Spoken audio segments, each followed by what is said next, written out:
नमस्कार दोस्तों, स्वागत है आपका मेरे चैनल कॉमिक्स लाइफ में। शुरू करते हैं सुरेंद्र मोहन पाठक जी द्वारा लिखा गया विमल सीरीज का एक और मज़ेदार उपन्यास मौत के मुंह में, पार्ट 6। वापस घुड़साल पहुंचने में विमल को 4:40 बज गए। किधर चला गया था बाप? इरफान बोला। बहुत फिक्र किया अपुन। सॉरी, विमल बोला। थोड़ी सी देर हो गई। सब तैयार?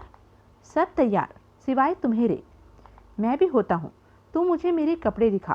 और प्रधान, तू फिएट को पीछे ओमनी के पास छोड़ के आ। प्रधान सहमति में सिर हिलाता फिएट की ओर लपका। ठीक 5 बजे लग तक कपड़ों में चमचमाते सब जने बस में सवार होकर वहां से रवाना हुए। इरफान ड्राइविंग सीट पर बैठा। किला करीब आ जाने पर विमल बोला, सबने किस तरह का शोर शराबा करना है ये सबको मालूम है ना? मालूम है, सब समवेत स्वर में बोले। गुड। इरफान ने बस आगे बढ़ाई। वाहिगुरु सच्चे पातशाह, विमल मन ही मन बोला। तू मेरा राखा सबनी थाई। बस हिचकोले खाती किले वाली सड़क की ओर बढ़ने लगी। वो सड़क करीब आ गई तो इरफान ने एक क्षण को बस की ब्रेक लगाई। तत्काल प्रधान नीचे उतर गया और बस के आगे आगे चलने लगा। सड़क से 50 गज दूर इरफान ने बस रोक दी। प्रधान उस सड़क से निकलकर किले वाली सड़क पर पहुंचा। उसने सड़क की दोनों तरफ निगाह दौड़ाई। सड़क को खाली पाकर उसने मुंह में 2 उंगलियां डाली और जोर से सीटी बजाई। तत्काल बस फिर आगे बढ़ी। बस किले वाली सड़क पर आ निकली तो प्रधान वापस उसमें सवार हो गया। तब इरफान ने कदरन तेज रफ्तार से बस को किले की ओर दौड़ाया। 5:15 बजने में अभी 2 मिनट बाकी थे, जबकि उन्हें किले का विशाल फाटक दिखाई देने लगा। उस क्षण फाटक का एक पट पूरा खुला था और वहां काफी भीड़ भाड़ दिखाई दे रही थी। ऐसा ही अपेक्षित था। वो पहली शिफ्ट के कर्मचारियों की वहां से रवानगी का और दूसरी शिफ्ट के कर्मचारियों के वहां पहुंचने का वक्त था। वहां पहुंचने के लिए विमल ने वो वक्त बहुत सोच विचार के चुना था। उस घड़ी वहां तैनात गार्डों पर काम का अधिकतम दबाव होता था, इसलिए वो लोग बस पर ज़्यादा वक्त लगाना अफोर्ड नहीं कर सकते थे। विमल जेब से माउथ ऑर्गन निकालकर उसे बजाने लगा। उसके बजाए गाने की धुन पर सब गाने लगे। बम्बई से आया मेरा दोस्त, दोस्त को सलाम करो, रात को खाओ पियो, दिन में आराम करो। तृष्णा और लालिमा गाती गाती तालियां बजाने लगी। कोमल उठकर सीटों के बीच में पहुंची और एक हाथ कमर पर और दूसरा सिर पर ऊपर उठाकर डांस करने लगी। इरफान स्टीयरिंग पर थाप देने लगा। शिंदे और प्रधान चुटकियां बजाने लगे। चावरिया अगली सीट की पीठ पर तबले जैसी थाप देने लगा। बम्बई से आया मेरा दोस्त। बस दरवाजे के करीब पहुंची। इरफान ने उसे एक वर्दीधारी गार्ड के करीब रोका। अंकल, वो खिड़की से बाहर सिर निकालकर बोला, ऑफिसर्स क्लब जाने का है। क्या? ऑफिसर्स क्लब किधर है? अरे शोर शराबा बंद करो तो कुछ सुनाई देना।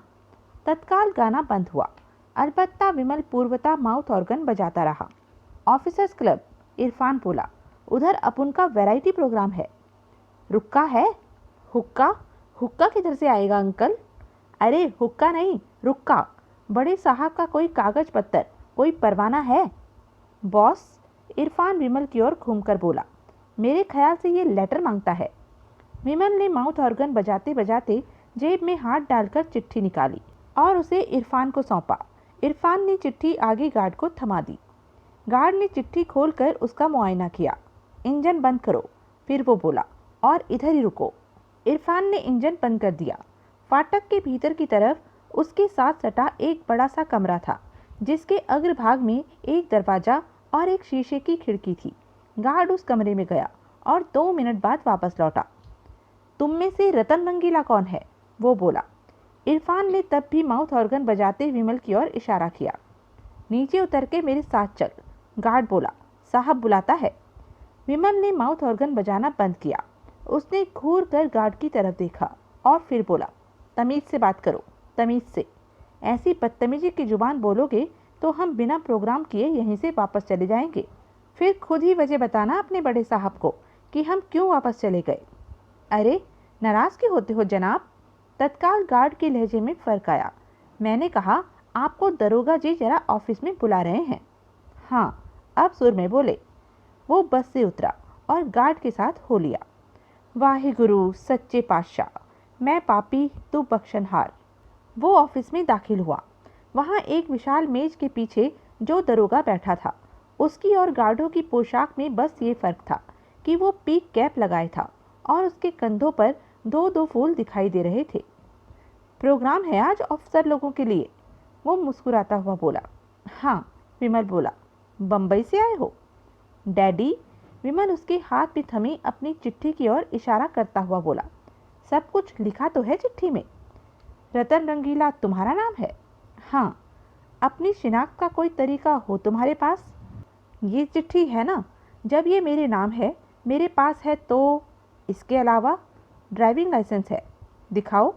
विमल ने दिखाया। दरोगा ने कुछ क्षण ड्राइविंग लाइसेंस पर गौर किया और फिर उसे विमल को वापस लौटा दिया। अब जाएं हम? विमल बोला। अभी रुको। अभी भी रुको? विमल अप्रसन्न स्वर में बोला। बॉस, चिट्ठी में हमारे यहाँ हाजिरी का टाइम 5 बजे का दर्ज है। हम पहले ही 15 मिनट लेट हैं। दरोगा की निगाह स्वयं ही वॉल क्लॉक की ओर उठ गई। जीएम साहब अभी ऑफिस में ही होंगे, वो फ़ोन को अपनी तरफ घसीटता हुआ बोला। मैं उनसे बात करता हूँ। बट सर, 1 मिनट, सिर्फ 1 मिनट और लगेगा। विमल खामोश हो गया। दरोगा नंबर डायल करने लगा। बापट ने अपने कैबिन पर लगी वॉल क्लॉक पर निगाह डाली। 5-2। उसने महसूस किया कि अब उसे वहां से उठ जाना चाहिए था। उसने अपनी मेज के दराज में से एक लॉन्ग नोज प्लायर निकाला और उसे अपनी पतलून की जेब में डाल लिया। वो प्लायर प्लास वो खास तौर से सुबह अपने साथ लेकर आया था। वो अपने केबिन से बाहर निकला और बाहर की ओर बढ़ा। बापट, लानत। बापट मन ही मन भुनभुनाया। पीछे से आवाज लगा दी। वो घूमा तो उसने मोघे को अपने ऑफिस से बाहर खड़ा पाया। यस सर, वो बनावटी अदब दिखाता हुआ बोला। जरा 1 मिनट इधर आओ। मोघे अपने बाइफोकलस में से उसे देखता हुआ बोला। आता हूँ सर, जरा टॉयलेट होके आता हूँ। फिर मोघे को प्रतिवाद का मौका दिए बिना वो वहां से बाहर निकल गया। साला, रौब जमाता है अफसरी का। नहीं जानता कि वो रात उसकी जिंदगी की आखिरी रात थी। लपकता हुआ वो ग्राउंड फ्लोर पर पहुंचा और रिकॉर्ड रूम की ओर बढ़ा। वो अभी रिकॉर्ड रूम के दरवाजे पर ही था कि उसके देखते देखते एक चपरासी टॉयलेट में दाखिल हो गया। सत्यानाश। बार बार घड़ी देखता, बेचैनी से पहलू बदलता वो टॉयलेट के दरवाजे के करीब खड़ा रहा। चपरासी 5 मिनट में बाहर निकल आया, लेकिन बापट को ऐसा लगा जैसे उसने भीतर 5 घंटे लगाए हों। अबे, इतनी देर लगाते हैं टॉयलेट में? वो झल्लाकर बोला। सो गया था भीतर। क्या हो गया साहब? चपरासी हक पकाया सा बोला। क्या हो गया? कुछ नहीं, कुछ नहीं। वो झपट कर टॉयलेट में दाखिल हुआ। उसने उसका दरवाजा भीतर से बंद किया, जेब से प्लास निकाल और जंक्शन बॉक्स की ओर लपका। आनन फानन उसने तारों की अदली बदली की। उसने प्लास वापस जेब के हवाले किया और दरवाजा खोलकर बाहर निकला। उसने घड़ी पर निगाह डाली। 5:15। हे भगवान! वो बगुले की तरह वहां से निकलकर सीढ़ियों की ओर भागा। चपरासी तब भी हैरानी से उसे देख रहा था। भेजा फिरेला है, फिर उसके मुंह से निकला। बापट ने दूसरी मंजिल पर पहुंचकर अकाउंट्स ऑफिस में कदम रखा तो उसने पाया कि उसके फोन की घंटी बज रही थी और उसके सेक्शन का एक चपरासी उसके केबिन की ओर बढ़ रहा था। आतंकित वो जैसे उड़ता हुआ अपने केबिन तक पहुंचा। चपरासी तब तक केबिन में दाखिल हो चुका था और बजते टेलीफोन की तरफ हाथ बढ़ा रहा था। खबरदार! बापट चिल्लाया। हाथ मत लगाना। चपरासी ने चिहुक कर हाथ पीछे खींचा। क्या बात है साहब? वो हैरानी से बोला। कुछ नहीं। बापट अपनी कुर्सी की ओर लपकता हुआ बोला। मेरा मतलब था, मैं आ गया हूँ, मैं फ़ोन सुनता हूँ। मैं उठा लेता तो क्या टेलीफोन में बम फट पड़ता? भाग जा। बापट रिसीवर उठाता हुआ बोला। हेलो? चपरासी अभी भी यथास्थान खड़ा था। बापट ने हाथ के इशारे से उसे फिर दफा होने को कहा। चपरासी भुनभुनाता हुआ और अपनी दाईं कनपट्टी के करीब पेचकस की तरह उंगली घुमाता वहां से निकल गया। रायचा साहब? दूसरी तरफ से आवाज आई। स्पीकिंग। बापट भरसक रायचा की आवाज की नकल करता हुआ बोला। मैं मेन गेट से बोल रहा हूँ। यहाँ बम्बई से एक रतन रंगीला एंड पार्टी करके म्यूजिक ग्रुप पहुँचा है जो। आने दो। सर, ये मिस्टर रतन रंगीला मेरे पास खड़े हैं, अगर आप। फ़ोन उन्हें दो। दरोगा ने फ़ोन विमल को थमा दिया। विमल ने रिसीवर लेकर कान से लगाया।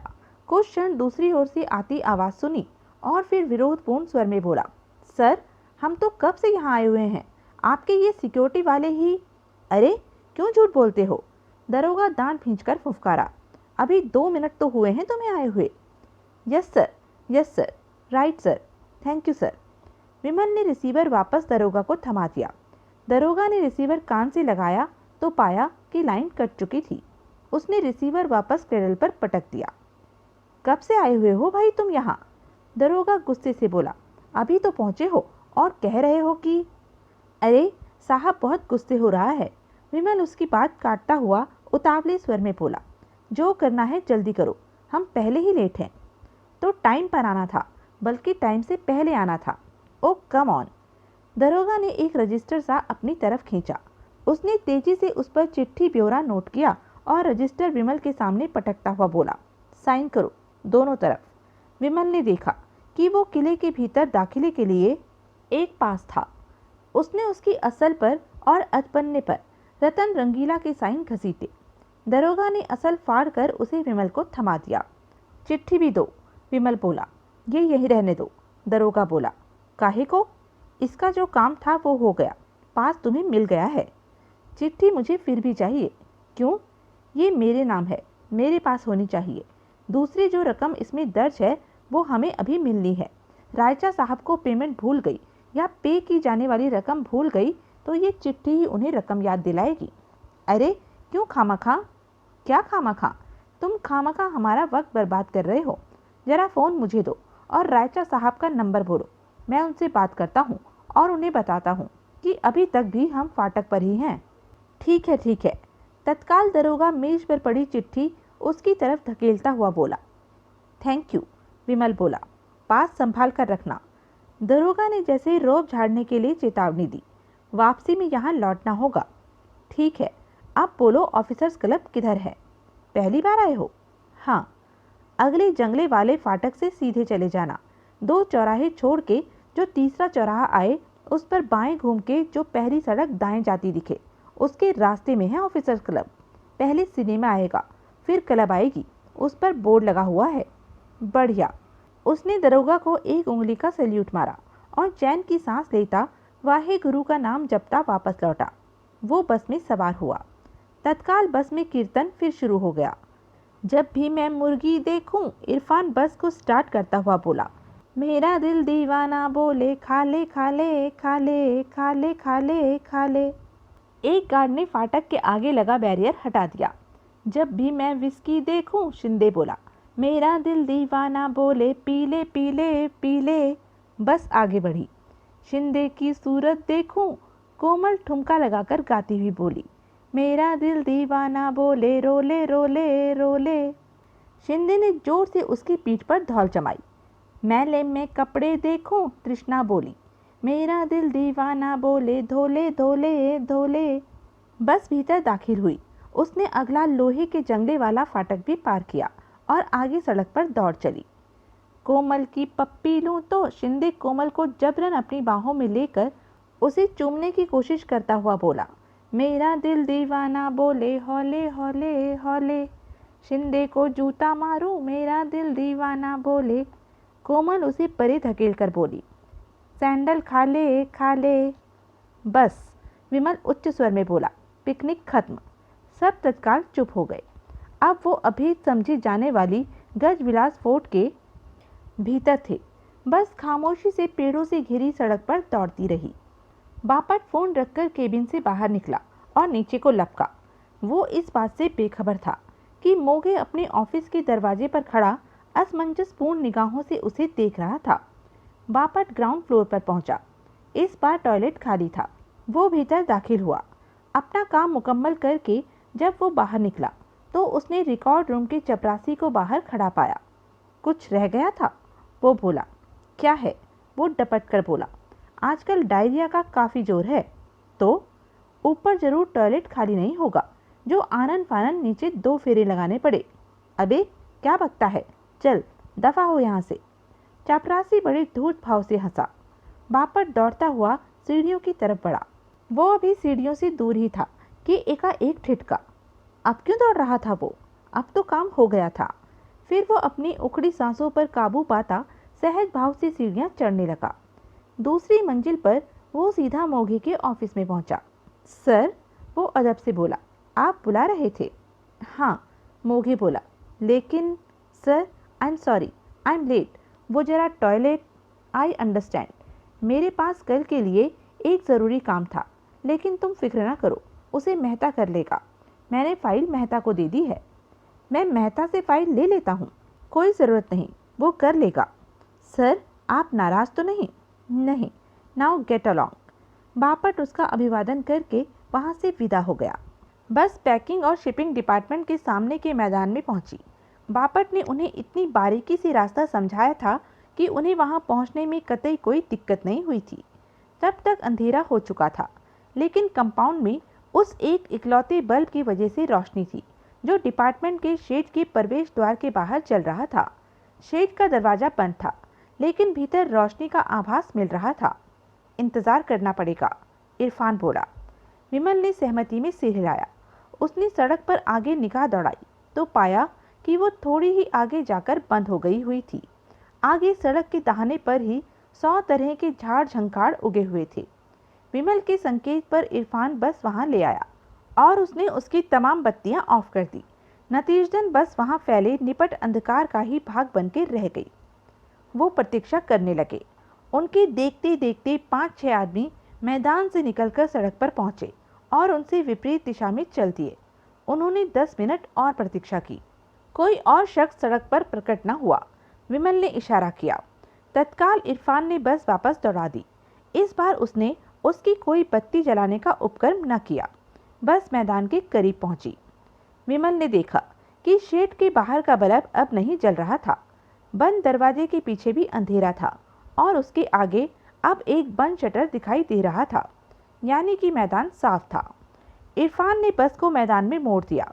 शेड के विपरीत दिशा में 3-4 ट्रक खड़े थे और उनके पहलू में जो पेटियों का अंबार मौजूद था वो ट्रकों से भी ऊंचा जा रहा था। बस को सेकंड गियर में लुढ़काता हुआ इरफान उसे ट्रकों वगैरह के पीछे ले गया। चुपचाप सब जने बस से उतरे। प्रधान और चवरिया बस की छत पर चढ़ गए। उन्होंने वहां लदा सामान नीचे उतारा।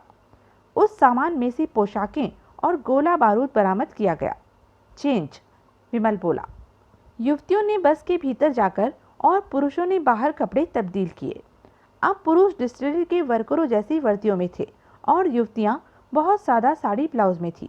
उन्होंने चेहरों पर चढ़ा मेकअप पोंछ लिया था और फैशनेबल बालों को कसकर गर्दन के पीछे जूड़े की शक्ल में बांध लिया था।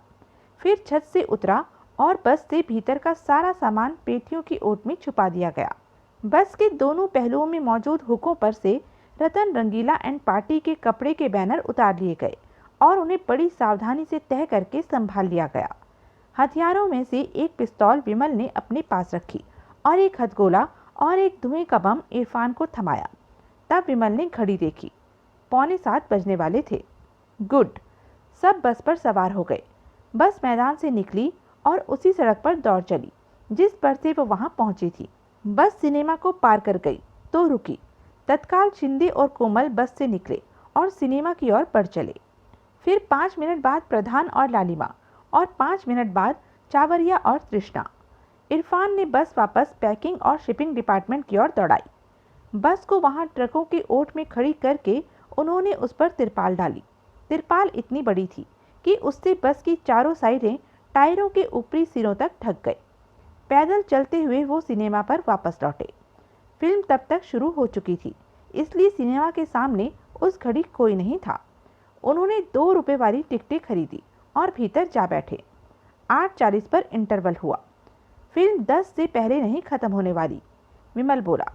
इरफान ने सहमति में सिर हिलाया। विमल अंगड़ाई लेता हुआ उठकर खड़ा हुआ और उसने पीछे निगाह डाली। 5 रुपया क्लास में एक कोने में सबसे अलग थलग कोमल के साथ बैठे शिंदे से उसकी निगाह मिली तो उसने उसे बाहर चलने का इशारा किया। विमल टॉयलेट में पहुंचा, जो कि उस घड़ी खाली था। वो एक यूरिनल के सामने खड़ा हो गया और प्रतीक्षा करने लगा। 1 मिनट बाद शिंदे भीतर दाखिल हुआ और उसके बगल के यूरिनल में आ खड़ा हुआ। 9 बजे हम उठ जाएंगे, विमल दबे स्वर में बोला।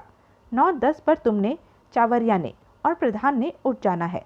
लड़कियां बैठी रहेंगी, ये बात आगे पास ऑन कर देना। लड़कियां कब उठे? शिंदे बोला। फिल्म खत्म होने से 15 मिनट पहले। मेरा अंदाजा है कि ऐसा 9:45 के करीब होगा, और उस तरफ चल दें जिस तरफ से कि हम आए थे। हम? तुम तीनों हमें एडमिनिस्ट्रेशन ब्लॉक को जाती सड़क के मोड़ पर मिलना। ठीक है, जाओ। शिंदे चला गया। 1 मिनट बाद विमल भी वहां से निकला और भीतर सिनेमा में इरफान के पहलू में पहुंच गया।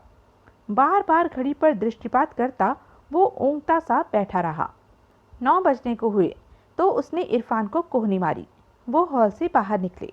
बाहर बिल्कुल सन्नाटा था, कहीं कोई आदमजात दिखाई नहीं दे रहा था। वो सड़क पर पहुंचे और पेड़ों की ओट लेते पैकिंग और शिपिंग डिपार्टमेंट के मैदान में पहुंचे। रास्ते में उन्हें अपने जैसा ही वर्दीधारी एक आध शख्स मिला, जिसने उनकी तरफ रत्ती भर भी तवज्जो नहीं दी थी। वो बस के करीब पहुंचे। उन्होंने बस पर से तिरपाल हटाई, पेटियों में पड़े अपने सामान में से बाकी की हथियार वगैरह निकालकर बस के भीतर रखे और तिरपाल को सामान पर डाल दिया। वो बस में सवार हुए। इरफान ड्राइविंग सीट पर और विमल उसके पहलू में सामने की दूसरी सीट पर बैठा। दरमियानी रफ्तार से चलती हुई बस आगे बढ़ी। बस ने एडमिनिस्ट्रेशन ब्लॉक को जाती सड़क का मोड़ काटा तो शिंदे, प्रधान और चावरिया जैसे प्रेतों की तरह सड़क पर प्रकट हुए। इरफान ने उनके सामने बस को ब्रेक लगाई तो वो उसमें सवार हो गए। चलती बस में विमल ने सब में हथियार बांटे। 4 रिवॉल्वरें इरफान के अलावा 4 जनों को। इरफान के पास तब भी एक हैंड ग्रेनेड और एक धुएं का बम था। बाकी के हैंड ग्रेनेड, बम और मशीन गन उन्होंने बस में ही छुपा दी।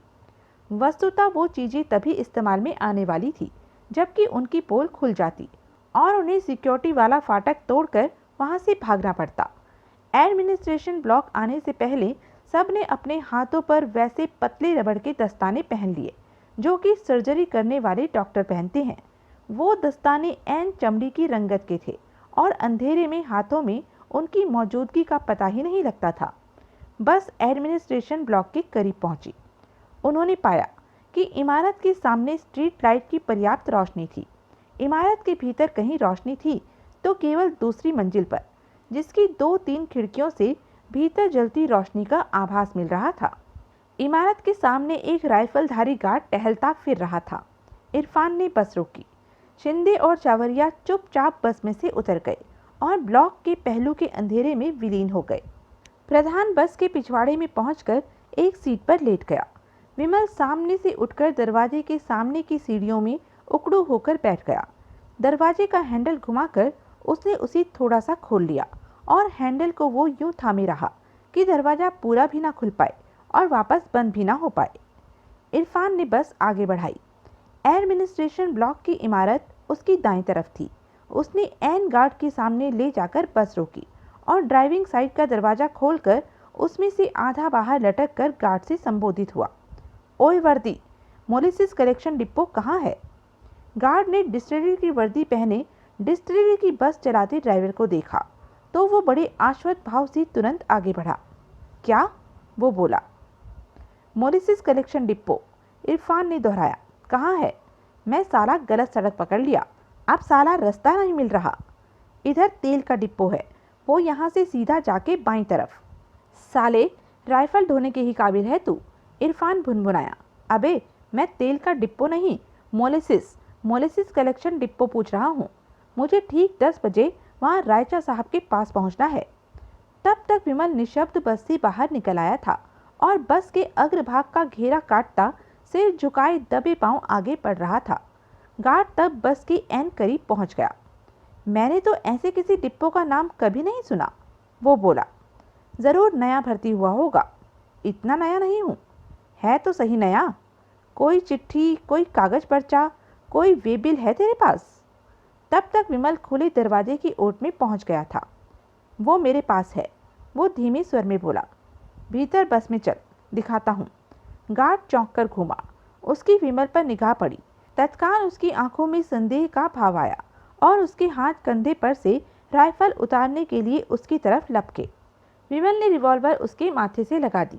क्यों, मरना चाहता है? वो यूं बोला जैसे किसी बच्चे को समझा रहा हो। क्या है? बस में चल, बताता हूँ। लेकिन कहना मान बच्चे, इरफान बोला, इसी में तेरी भलाई है। कौन हो तुम लोग? क्या चाहते हो? अभी तो हम ये चाहते हैं, विमल बोला, कि तू बस के भीतर चले। अब बोल, पाँव पाँव चलेगा या तेरी लाश उठा के ले जानी पड़ेगी?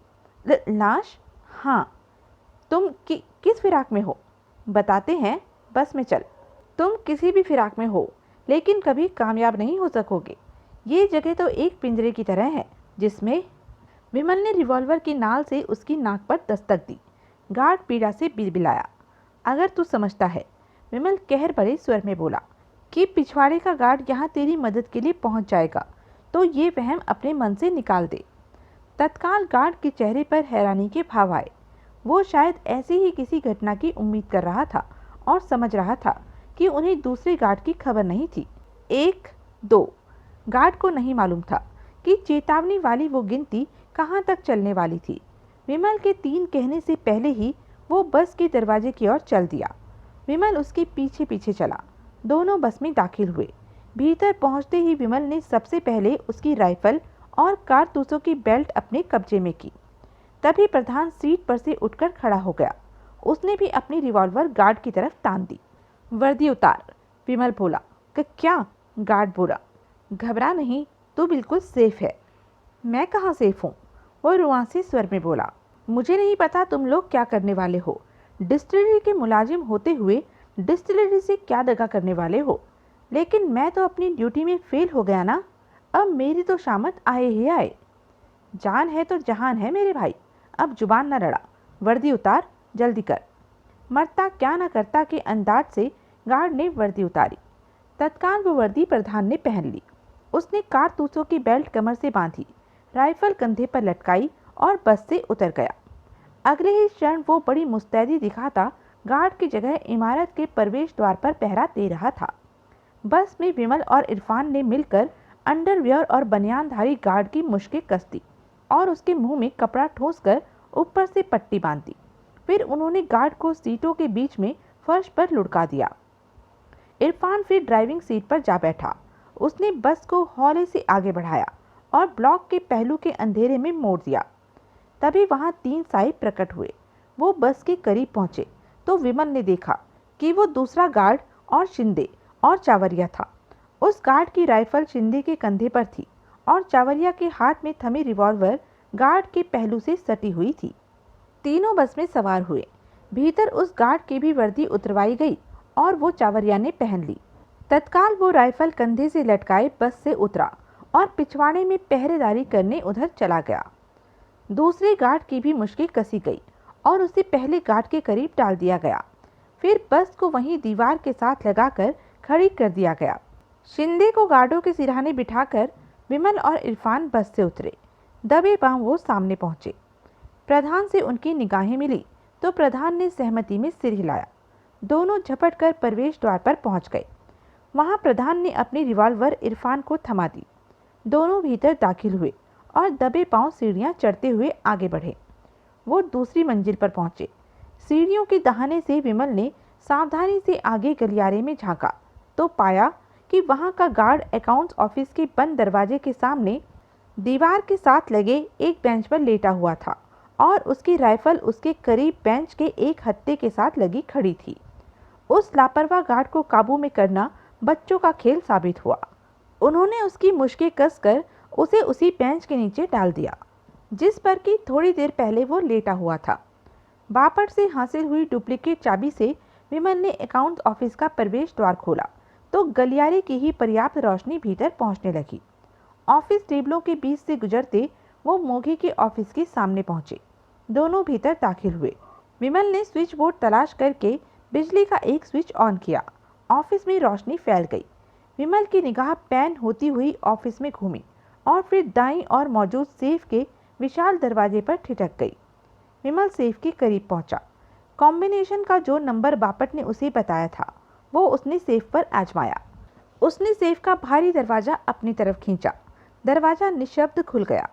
विमल ने चैन की सांस ली और भीतर झांका। भीतर नोटों की गड्डियों की सूरत में मौजूद छोटी मोटी रकम को नज़रअंदाज करके उसने वहां पड़े 3 सूटकेसों की तरफ तवज्जो दी। उसने एक सूटकेस वहां से निकालकर एक करीबी मेज पर रखा। उसने उसके कैच ट्राई किए तो पाया कि उनमें ताले नहीं लगे हुए थे। उसने सूटकेस का ढक्कन उठाकर भीतर झांका। सूटकेस 100 और $500 के नोटों की गड्डियों से भरा पड़ा था। उसने बाकी के भी 2 सूटकेसों को वॉल्ट से निकालकर उनका मुआयना किया। वो दोनों भी वैसे ही नोटों से लबालब भरे हुए पाए गए। उसने वॉल्ट का दरवाज़ा बंद किया और इरफान को इशारा किया। इरफान ने बाएं हाथ में एक सूटकेस संभाला और दाएं हाथ में रिवॉल्वर थामे उसे अपने सामने ताने आगे बढ़ा। उसके पीछे 2 सूटकेस संभाले विमल चला। ऑफिस से बाहर निकलते समय इरफान ने उसकी लाइट ऑफ कर दी और विमल के बाहर आ जाने के बाद उसका दरवाज़ा बंद कर दिया। आगे पीछे चलते हुए दोनों ने पहले ऑफिस और फिर गलियारा पार किया। दबे पांव सीढ़ियां उतरते हुए वो नीचे पहुंचे। उनकी पहरा देते प्रधान से निगाह मिली। दोनों के सिर सहमति में हिले। प्रधान के होठों पर एक क्षीण मुस्कुराहट आई और लुप्त हो गई। फिर उसने सड़क पर दोनों तरफ दूर दूर तक निगाह दौड़ाई और उन्हें इशारा किया। दोनों बाहर निकले और तेजी से उधर लपके जिधर बस खड़ी थी। वो बस तक सुरक्षित पहुंच गए तो उनकी जान में जान आई। शिंदे ने बड़े सस्पेंस भाव से उनकी तरफ देखा। विमल ने सहमति में सिर हिलाया। तत्काल शिंदे के चेहरे पर खुशी की ऐसी रौनक पैदा हुई कि उसका चेहरा तमतमा गया। चावरिया को बुला के ला, विमल दबे स्वर में बोला। शिंदे तत्काल बस से निकलकर पिछवाड़े को भागा। विमल ने एक सूटकेस खोला और $500 की 6 गड्डियां उसमें से निकालकर अपनी जेबों में भर ली। तीनों सूटकेसों को सीटों के नीचे छुपा दिया गया। शिंदे चावरिया के साथ वापस लौटा। दोनों बस में सवार हो गए तो इरफान ड्राइविंग सीट पर जा बैठा। उसने बस को वहां से निकाला और इमारत के सामने लाया। वहां से प्रधान भी बस में सवार हो गया तो उसने बस को वापसी के सफर पर दौड़ा दिया। बाप, शिंदे खुशी से दमकता हुआ बोला। मैं नहीं कहता था कि शट अप, विमल दांत पीसता बोला। शिंदे तत्काल खामोश हो गया। रास्ते में प्रधान और चावरिया ने गार्डों की वर्दियां उतार दी। अब पांचों फिर डिस्टिलरी के कर्मचारियों की वर्दी में थे। विमल ने घड़ी पर निगाह डाली। 9:30, यानी कि सब कुछ उसकी अपेक्षा में कहीं जल्दी हो गया था। बस पैकिंग और शिपिंग डिपार्टमेंट के मैदान में पहले वाली जगह पर पहुंची। मशीनी रफ्तार में पांचों जनों ने अपनी फैंसी कोट पतलूनें पहनी। फिर पहले की तरह सारा सामान बस के भीतर और छत पर लादा गया। बस के दोनों पहलुओं में पूर्वता कपड़े के बैनर फिक्स किए गए। गार्डों की वर्दियां, उनकी राइफलें, उनकी कारतूसों की बेल्टें और डिस्टिलरी कर्मचारियों वाली 5 वर्दियां एक ढेर की सूरत में पेटियों के पहाड़ के करीब डाली गई। उन्हीं पर दोनों गार्डों को डाला गया और उन पर वो तिरपाल डाल दी गई जो पहले सामान पर थी। सूटकेस, इरफान विमल के करीब आकर धीरे से बोला। जहाँ है वहीं पड़े रहने दो, विमल बोला। जब आती बार तलाशी नहीं हुई तो अब क्या होगी? फिर तो हथियार तो रखने ही बस में है और हर किसी की पहुंच के भीतर रखने हैं। फाटक पर अगर शूट आउट की नौबत आ गई तो ऊपर ड्रम में बंद हथियार किस काम आएंगे? इरफान ने सहमति में सिर हिलाया। फिर सब जने बस में सवार हो गए। विमल ने एक रिवॉल्वर अपनी जांघ के नीचे दबा ली। इरफान ने धुएं के बम और हथगोले अपनी गोद में रख लिए और पतलून में दबी कमीज बाहर निकालकर उनके ऊपर कर ली। दरवाजे के करीब बैठे प्रधान ने मशीन गन अपनी टांगों के बीच खड़ी करके टांगे जोड़ ली। एक एक रिवॉल्वर शिंदे और चावरिया ने भी ली, जो कि उन्होंने अपनी बेल्टों में खोसकर ऊपर से कोट के बटन बंद कर दिए। बस वापस दौड़ चली। वो रही। एकाएक आगे इरफान के पहलू में बैठा विमल बोला। इरफान ने सहमति में सिर हिलाया और बस लड़कियों के पास रोकी। तीनों बस में चढ़ाई। फटाफट कपड़े बदलो, विमल बोला। फाटक करीब आने से पहले तुमने अपने पहले वाले लगदक रूप में होना है।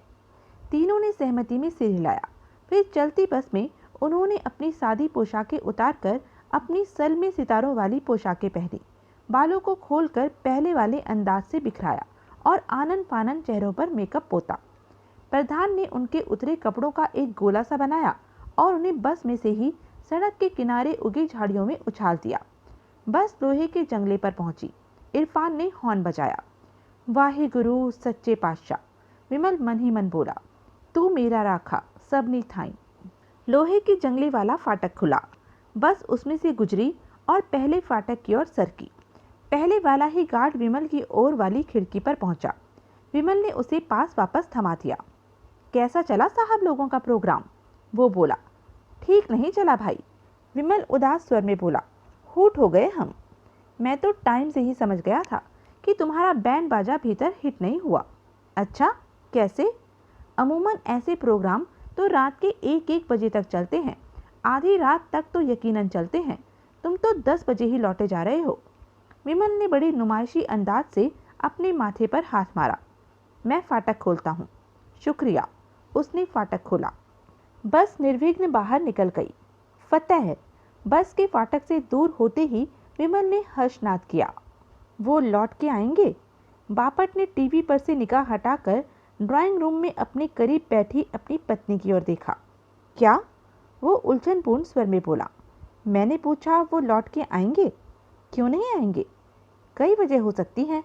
मसलन वो पकड़े गए हों, वॉल्ट न खुला हो, वो वॉल्ट खुलने के बाद लौटती बार पकड़े गए हों, वो माल लेकर भाग गए हों, वो माल के लिए आपस में लड़ मरे हों। ऐसा कुछ नहीं होने वाला। कॉल इनमें से कोई भी बात नहीं होने देगा। मुझे सबसे ज़्यादा अंदेशा तो उसी से है। क्या मतलब? वो किसी के पल्ले कुछ नहीं डालने वाला। वो और उसका चमचा इरफान सब माल खुद हड़प जाएंगे, देख लेना। बापट के चेहरे ने कई रंग बदले।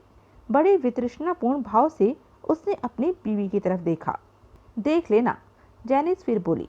बापट ने कुछ कहने के लिए मुंह खोला, लेकिन फिर होंठ भींच लिए।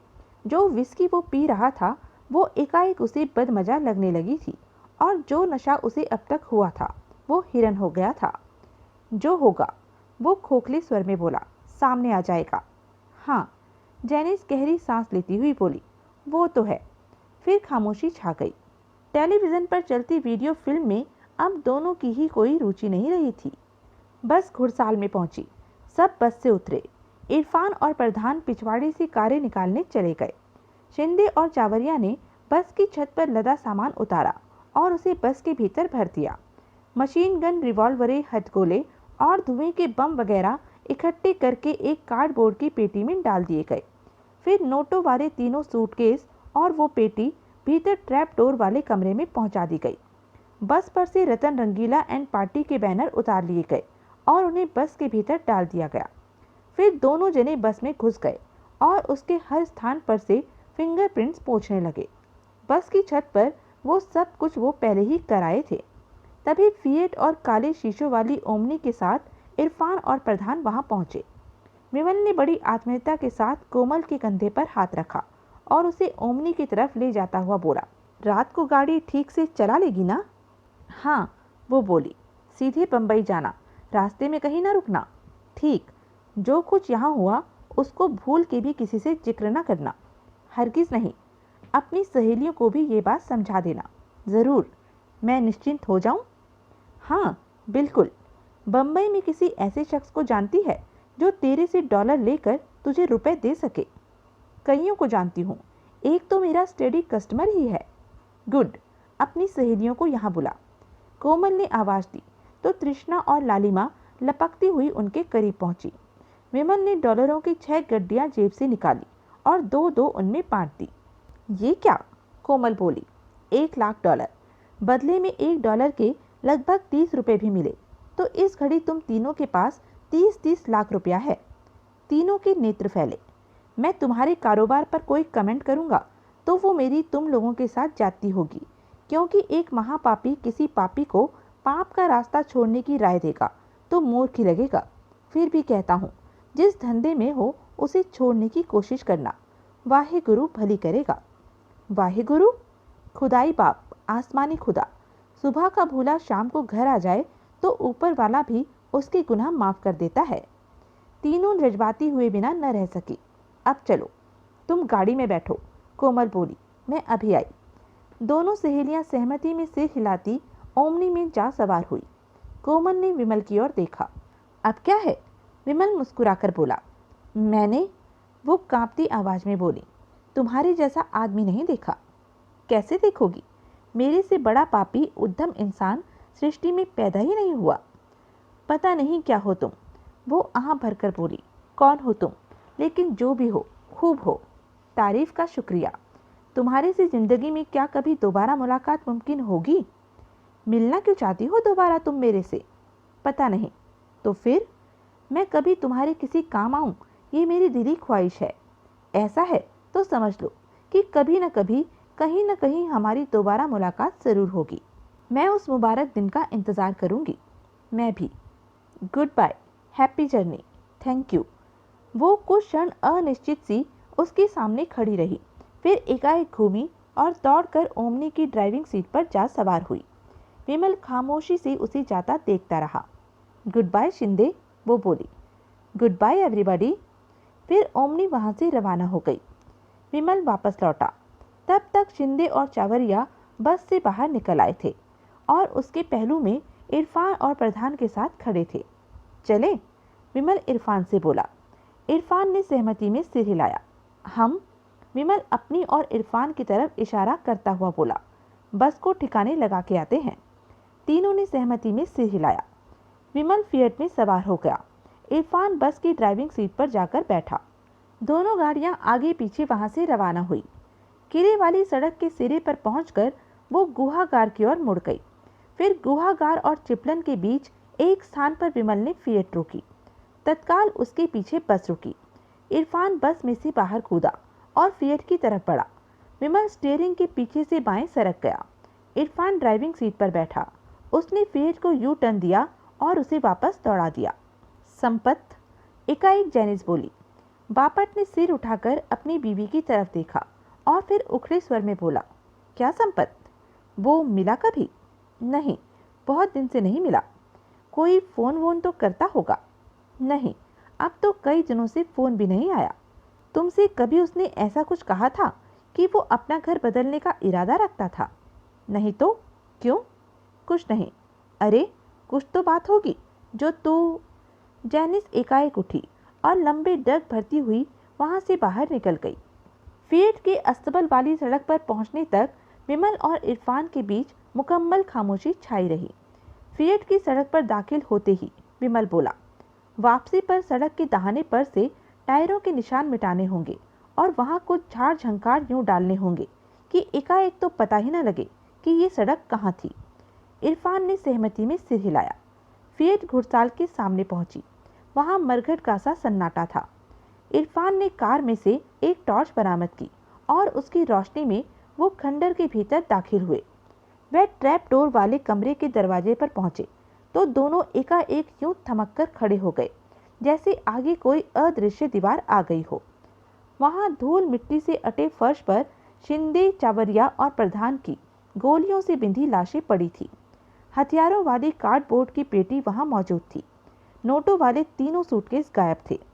आधी रात के करीब वे बापट की कोठी पर पहुंचे। कोठी अंधकार में डूबी हुई थी। मैं ऐसे भीतर दाखिल होना चाहता हूँ, विमल दबे स्वर में बोला कि हम एकाएक उनके सिर पर जा खड़े हों। क्यों? इरफान असमंजसपूर्ण स्वर में बोला। पीछे घुड़साल में जो कुछ हुआ है, अगर वो इनके इशारे पर हुआ है तो ये लोग हम सबको मर गया समझ रहे होंगे। ओह, देखते हैं हमें जिंदा देखकर इन पर क्या बीतती है। फिर तो पिछवाड़े पहुंचे और वहां से कोठी की चार दीवारी फांदकर भीतर दाखिल हुए। पिछले बरामदे में पहुंचकर इरफान ने अपनी रिवॉल्वर के नाल पर साइलेंसर चढ़ाकर एक ही गोली चलाई कि पिछले दरवाजे का ताला खुल गया। वो दबे पांव भीतर दाखिल हुए। वो दोनों अपने बेडरूम में थे और उस घड़ी एक दूसरे से गुत्थम गुत्था थे। विमल ने हाथ बढ़ाकर बिजली का स्विच ऑन किया। तत्काल दोनों एक दूसरे से अलग हुए। जैनिस की निगाह उन पर पड़ी तो उसके मुंह से घुटी हुई चीख निकली और वो डुबकी मारकर कंबल के नीचे घुस गई। बापट भी खिसियाया सा अपना गाउन तलाश करके उसे पहनने की कोशिश करने लगा। ये क्या बदतमीजी है? फिर वो गुस्से से बोला। तरीके से कपड़े पहन। विमल सख्ती से बोला। अपनी बीवी को भी बोल, फिर बताता हूँ। तुम बाहर जाओ। विमल ने जमाई ली। बापट ने किसी तरह गाउन अपने जिस्म से लपेट और जैनिस की नाइटी उठाकर उसकी तरफ फेंकी। कंबल की ओट में ही जैनिस ने नाइटी पहनी। फिर वो पलंग से उतरकर अपने पति के करीब खड़ी हो गई और निगाहों से भाले पर्चियां बरसाती हुई विमल को देखने लगी। भीतर कैसे घुसे? बापट बोला। इस वक्त विमल ने उसे घूरा। ये बड़ा जरूरी सवाल है तेरी निगाह में? क्या हुआ? बाकी लोग कहाँ हैं? मर गए। मर गए? शूट कर दिए गए, माल भी गया। यानी कि तत्काल जेनिस के मुंह से निकला, हाथ आ गया था। किसके हाथ? विमल अपलक उसे देखता हुआ बोला। जेनिस ने बेचैनी से पहलू बदला और फिर बोली, शिंदे, शिंदे मर गया। सच कह रहे हो? बापट आतंकित भाव से बोला। साथ में चावरिया और हमारा आदमी प्रधान भी। ऐसा कैसे हो गया? चोरों को मोर पड़ गए। जाहिर है कि कोई शुरू से ही हमारी हर मूव से वाकिफ था और माल को हाईजैक करने की ताक में था। कहाँ? घुड़साल में। उसको ये तक मालूम था कि अगर हम किले से माल निकालने में कामयाब हो गए तो हम किले से निकलते ही कहाँ पहुँचने वाले थे। ऐसा क्यों कर हुआ? मेरे से क्या पूछते हो? और किससे पूछूं? स्कीम से वाकिफ लोगों में से 2 हम हैं और 2 तुम हो। किसने बताया? किसको बताया? दोनों पति पत्नी हक बकाए से एक दूसरे का मुंह देखने लगे। किसी को ये तक मालूम था कि घुड़साल पहुंचने के तुरंत बाद लड़कियों ने बंबई के लिए रवाना हो जाना था और मैंने और इरफान ने स्टेट हाईवे पर कहीं बस को ठिकाने लगाने जाना था। यानी कि हाईजैकर को उस घड़ी की भी खबर थी, जबकि उसे 8 जनों की जगह 3 जनों से 2-4 होना पड़ना था। उसने उस घड़ी का इंतजार किया और वहां मौजूद हमारे 3 साथियों को पॉइंट ब्लैंक शूट करके मार ले उड़ा। हे भगवान! बापट, इतनी बारीकी बातें कोई बाहरी आदमी नहीं जान सकता। जान सकता है तो हम में से किसी की बताई जान सकता है। क्या समझा? तुम समझते हो कि मैंने किसी को कुछ बताया? नहीं, तू तो मुझे इतना अहमक नहीं लगता कि बैठे बिठाए अपने लिए ऐसी हालत कर लेता कि तुझे कंपनी से, पुलिस से और फिर मेरे से मुंह छिपा के भागा फिरना पड़ता। अगर ये तेरी करतूत होती तो तू हमें यहाँ ना मिलता, तू कहीं खिसक गया होता। लेकिन तू बखूबी जानता है कि तू खिसकना अफोर्ड नहीं कर सकता। तेरी मर्जी खिसकने की होती तो तूने मोघे के कत्ल की योजना हरगिज न बनाई होती। विमल ने घूर कर उसे देखा और फिर बोला, या तो मेरी उम्मीद से कहीं ज्यादा शातिर ब्लफ का खिलाड़ी है। क्या मतलब? कहीं इसलिए तो पीछे नहीं टिका हुआ क्योंकि तू जानता है कि तुझे मौजूद देखकर मैं तेरे बारे में क्या सोचूंगा। मैंने ऐसा कभी नहीं सोचा। विमल ने खा जाने वाली निगाहों से उसे घूरा। मैं तो ऑफिस से लौटने के बाद से 1 मिनट के लिए भी यहाँ से बाहर नहीं निकला। गवाह तेरी बीवी होगी, विमल व्यंगपूर्ण स्वर में बोला। मिस्टर कॉल, वो गिड़गिड़ाया, आप क्यों कर समझते हैं कि मैं अकेला 3 आदमियों से निपट सकता था? तेरे जोड़ीदार होंगे। अगर जोड़ीदार होते तो क्या वो फोकट में जोड़ीदार बन जाते? तो माल मुझे उनके साथ न शेयर करना पड़ता। जब मुझे शेयर ही मिलता था तो ये शेयर क्या बुरा था? विमल ने इरफान की तरफ देखा। इरफान ने सहमति में सिर हिलाया। दम तो है तेरी बात में। फिर विमल ने कबूल किया। बापट ने चैन की सांस ली। फिर वो उत्सुक भाव से बोला, बाय द वे, माल कितना था? पूरा। यानी कि दोनों बार का? लगता तो ऐसा ही था। यानी कि 20 करोड़ रुपया लुट गया। हाँ बापट, अगर गद्दार तू नहीं था तो कौन था? हमारी पोल तूने नहीं खोली तो किसने खोली? किसने खोली? उसने मंत्रमुग्ध भाव से दोहराया। अपनी बीवी के बारे में क्या ख्याल है? बापट चौंका। उसने हैरानी से अपनी बीवी की तरफ देखा। जेनिस ने बेचैनी से पहलू बदला। यही है सारे फसाद की जड़। लेकिन बापट ने तीव्र प्रतिवाद किया, ये हर क्षण यहाँ मेरे साथ थी। फिर ये शिंदे का कत्ल नहीं कर सकती। शिंदे मेरा जिगरी यार था। ये क्या जानती नहीं? यार तो वो इसका भी बहुत जिगरी था। क्या? विमल ने उत्तर ना दिया। उसने फिर अपलक जेनिस की ओर देखा। शिंदे? जेनिस के मुंह से निकला, मर गया? मिस्टर कॉल, बापट बोला, जेनिस ने न कुछ किया है और न ये कुछ कर सकती थी। करा सकती थी? करा सकती थी? किससे? जिसके आगे ये सब कुछ बकती थी। किसके आगे? इसी से पूछ। जेनिस? जेनिस परे देखने लगी। बापट, विमल बोला, अपनी बीवी के मुंह पर एक झांपड़ रसीद कर। बापट जेनिस की ओर बढ़ा। खबरदार, जेनिस पीछे हटती हुई बोली, मेरे पास ना आना। जेनिस, सच बता, क्या? जेनिस एकाएक घूमी और दरवाजे की ओर दौड़ी। इरफान बाज की तरह उस पर झपटा। उसने जेनिस की कमर में हाथ डालकर उसे दरवाजे पर से वापस खींच लिया। छोड़ दो, छोड़ दो। वो तड़फड़ाती हुई बोली, जाने दो मुझे, मुझे उसको ढूंढने जाने दो। मैं उसको ढूंढ के रहूंगी, मैं मालूम करके रहूंगी कि उसने ऐसा क्यों किया। किसने कैसा क्यों किया? विमल ने पूछा। क्यों उसने मेरे साथ विश्वासघात किया? किसने? तुम्हारी सहेली ने? शिल्पा संपत ने?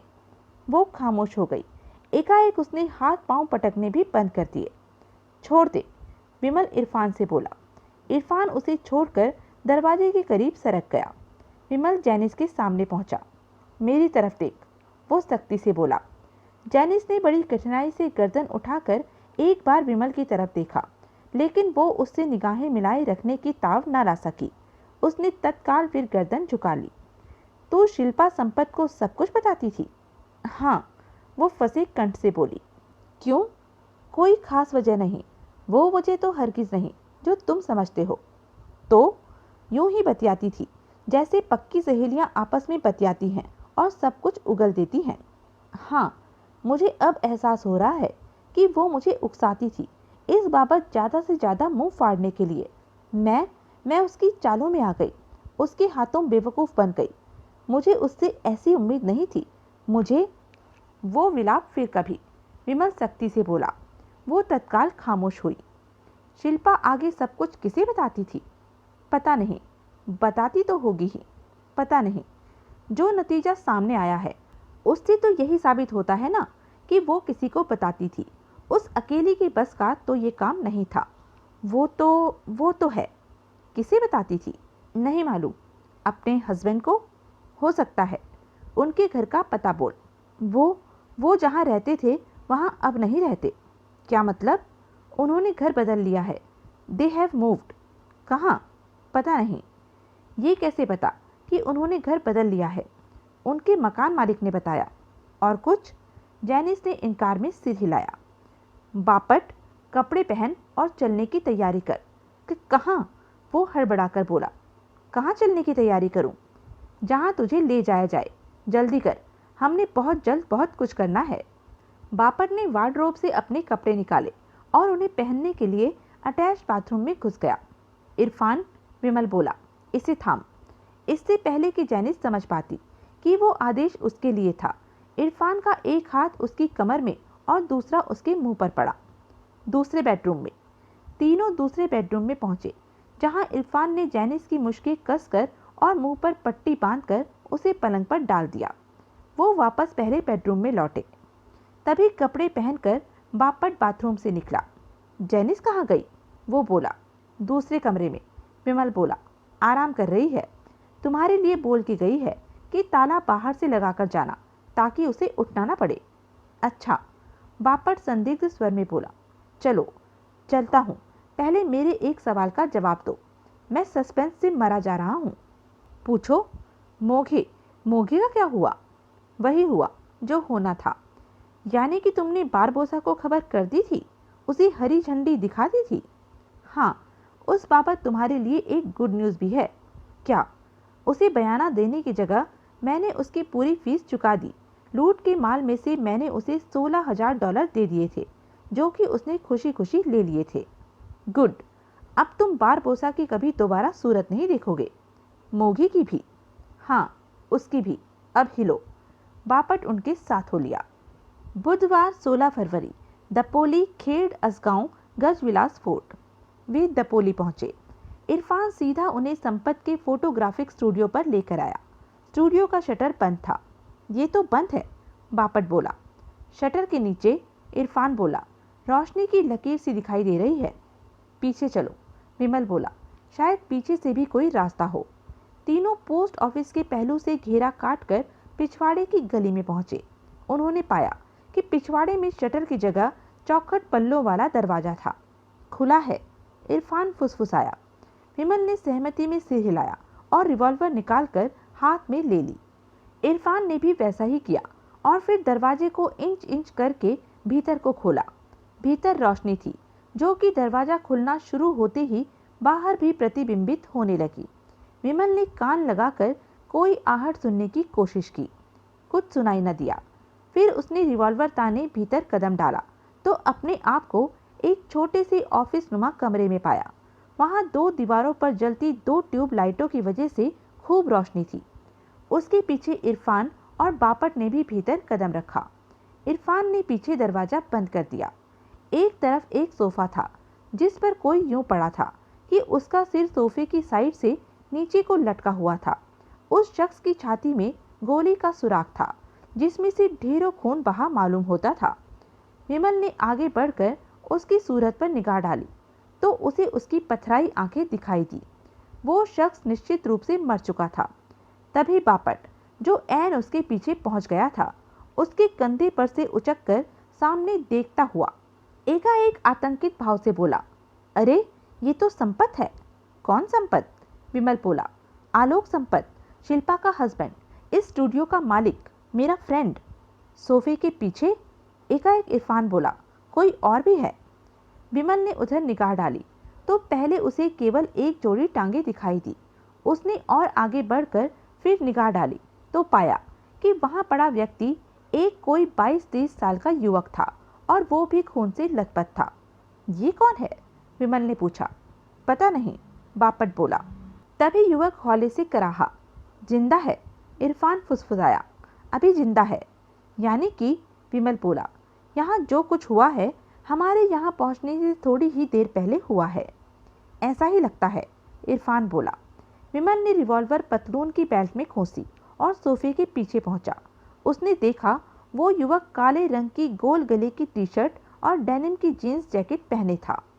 उसकी भी छाती में गोली लगी थी, लेकिन लगता था संपत की तरह गोली ऐन उसके दिल में से नहीं गुजरी थी।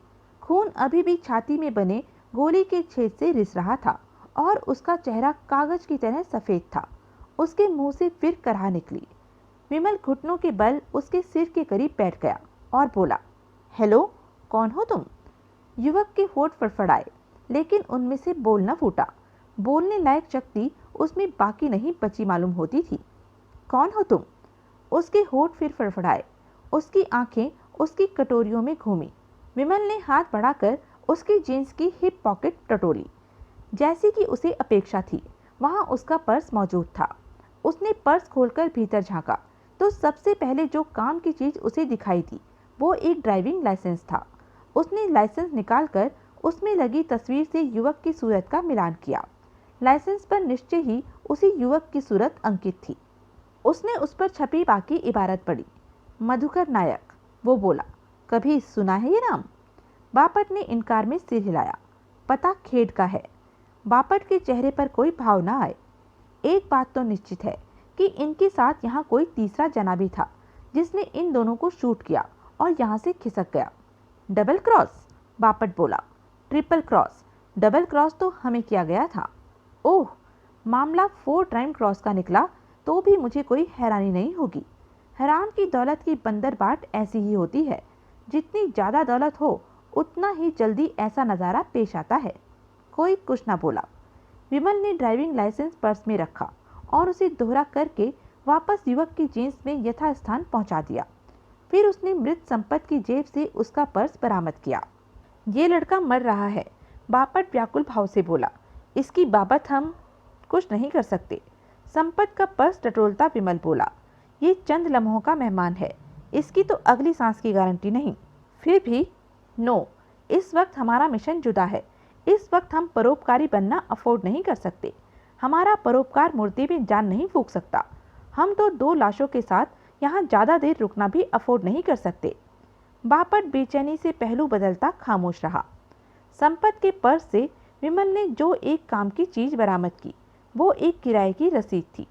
इतवार की तारीख है इस पर, वो बोला। 9 तारीख। ये सरवटी मार्ग पर स्थित कोठी नंबर 11 के किराए की रसीद है। संपत तुम्हारा दोस्त था, वो सरवटी मार्ग पर रहता था? नहीं, ये जरूर उसका नाम पता होगा। जैनिस कह तो रही थी कि उसने घर बदल लिया हुआ था। कैसा इलाका है ये सरवटे मार्ग? High class. रास्ता मालूम है? हाँ, चलो। तो यह थी अब तक की कहानी। आगे की कहानी जानने के लिए बने रहें मेरे साथ। और हाँ, मेरे चैनल को लाइक, शेयर और सब्सक्राइब करना ना भूलें। धन्यवाद।